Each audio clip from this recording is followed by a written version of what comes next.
When Henry Caught Imaginitis by Nick Bland. Henry was a very serious boy.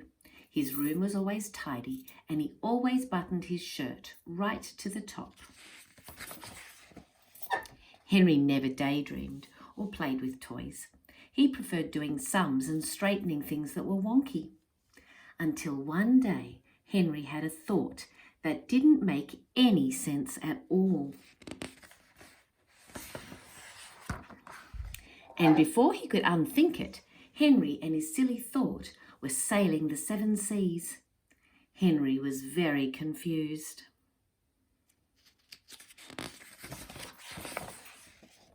At supper, another silly thought jumped right out of Henry's head, so he slid under the table and wrestled with it.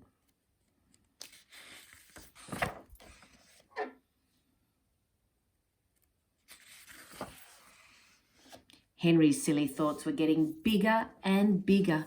He decided to read a book to make them go away once and for all.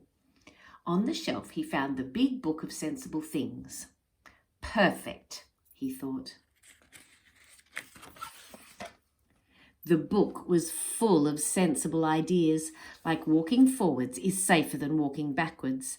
Never eat anything bigger than your head, and don't fly a rocket unless you're an astronaut. Henry was feeling much better. He hadn't had a silly thought for ages.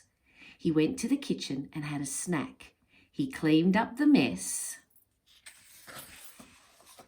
and took out the rubbish. Henry knew something was terribly wrong with him, so he looked in the big book of sensible things for an answer.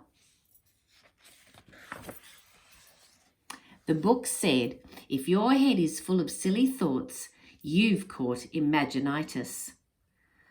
Oh dear, thought Henry. The big book of sensible things said there was only one cure. Henry would have to grow up, and that could take a very long time.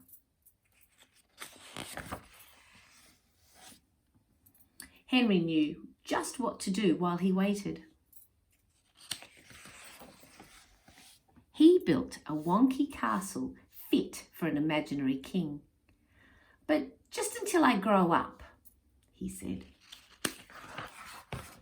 And that, Henry thought, was a very sensible idea.